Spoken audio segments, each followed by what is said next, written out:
হ্যাঁ ভাই, আমার ছোট ভাই বড় হয়ে আর্মিই হবে।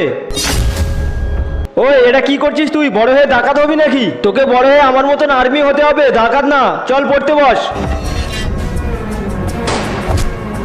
সবাই আমার বাব্বার ডন বলে। কেন ডেকেছো আমাকে? তোমাকে এই বোমের ব্যাগটা বর্ডারে রেখে দিয়ে আসতে হবে, তার জন্য তুমি 3 কোটি টাকা পাবে। ঠিক আছে, তোমাদের কাজ হয়ে যাবে। আনাজের ভাই আতঙ্কবাদীদের সাথে হাত মিলিয়েছে আর ও বর্ডারের দিকে আসছে। এই কথাটা গিয়ে স্যারকে বলতে হবে। স্যার, আমি এক্ষুনি খবর পেয়েছি তোমার ভাই আতঙ্কবাদীদের সাথে হাত মিলিয়েছে। হ্যাঁ, আমি জানি। বন্ধুরা, তুমি যদি জল খেতে পছন্দ করো তাহলে ভিডিওতে লাইক করে চ্যানেলটি সাবস্ক্রাইব করে দাও, আর যদি মদ খেতে ভালোবাসো তাহলে কিছুই করতে হবে না। স্যার, ওই দেখো তোমার ভাই বর্ডারে বোম লাগাতে চলে এসছে। আরে স্যার, এটা কি করেছো তুমি? তুমি তোমার ভাইকে মেরে দিয়েছো।